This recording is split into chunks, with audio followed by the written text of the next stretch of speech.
My name is Tia Clark. I am the owner and head crabber at Casual Crabbing with Tia, which is my business, and it's also offered as an Airbnb experience called Let's Go Crabbing.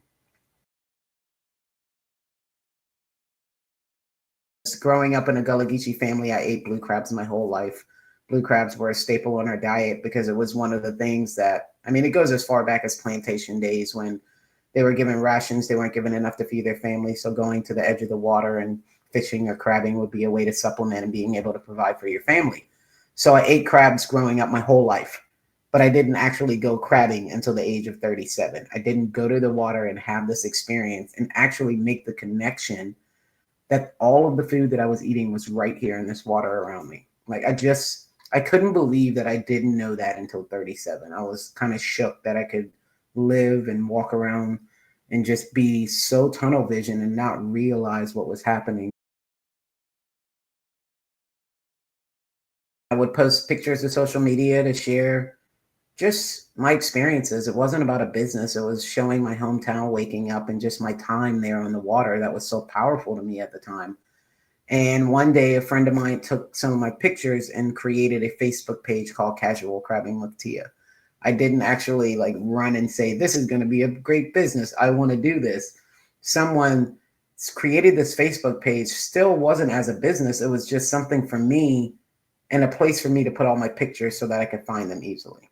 And within that page going live, probably within, a month or so, there were messages of people asking to come crabbing, sending these long-winded messages about what, they went crabbing with their grandparents, what it meant to them, and could they join me?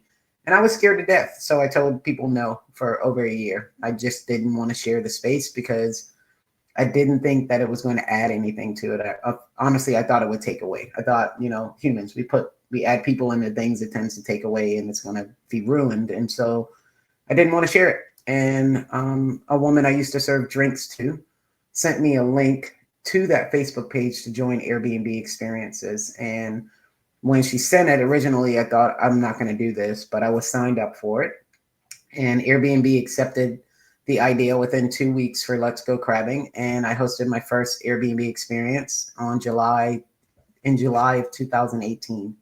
And by November of the same year, I was being flown with 3 other people to San Francisco by Airbnb. And I was told that I was one of the top 4 hosts in their market. So crabbing, and to be specific, blue crabs, Calonectus sapidus. We are catching blue crabs that you can find in the Atlantic, and we catch them recreationally. So most people think of those big square like commercial crab pots. That's what you go out in the boat and you set that in deep water and you use those for that. We are using 2-ring wire drop baskets that have weights zip tied to the outside and chicken is secured to the center of the basket. You can use fish, you can use chicken. Crabs are opportunists, they're bottom feeders, but they like really oily, greasy, fatty, kind of bloody things. And so it's a 2-ring basket, but when it hits the bottom, the sides lower down. And then the crabs come in and they're eating your bait. And then you just pull a line and you're closing up the side of the basket and you're capturing these crabs in there. And they're not just going in your basket because you have chicken. They're constantly coming in, coming out. It's a really fun, active activity where you are just constantly pulling these baskets and hoping there's a crab in there.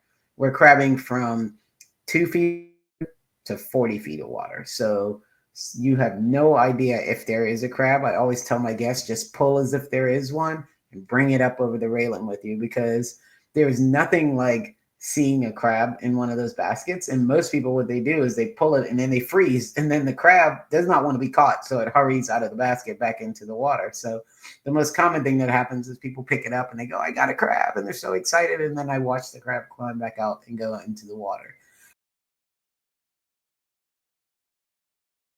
My journey has kind of led me to try to make sure that nobody's telling my story of being 37 and not knowing the water. So we started working with Title I schools here in my community. We are talking to these kids to see what they know about the marsh. We do pre-interviews where they tell us the marsh is big. Then we work with them, and at the end, they're going and losing their minds, going, there's crabs, there's fish, there's all of these things. but it just opens these kids up to the water that's around them. And through that, they get to also build artificial oyster reefs that are called RCTs, recycled crab traps. So there's a company in Florida that's donating the derelict commercial crab pots to the SCORE program and other programs around the country. And we close off the openings and take those to the schools. So the MWRs are manufactured wire reefs that contain recycled oyster shells in them. Then when you put them in the water and the tide covers them, there's a larva in that water that is searching out those old shells, and it attaches. And once it attaches, it's called spat. That's a baby oyster. And then it starts growing. One adult oyster filters 50 gallons of water a day, just one oyster. And so the RCT reefs that the kids are building now, they are taking those traps that we close off the openings, they coat them in cement, and then they go out with us and we line those at our shoreline. And they're helping to protect our grass line from erosion. They're filtering our water, and it's habitat forming, because those cages, those reefs will build habitats for over 100 different species that crabs, fish, birds, everything eats. So it's almost like you're putting a buffet there at the grass line, but it also protects that marsh grass from erosion and from boat wakes. And it's pretty amazing for me to be able to go back into the schools and teach this to the kids. And, I just try to have them not be lost on them, that these reefs that we're putting out there, they will be there forever. Like, they can take their kids and their kids there and say, we helped build this reef. There's no harvesting. It's just something that's there to protect our shoreline, and to help our waterways. And it's brought me a lot of pride being able to do this.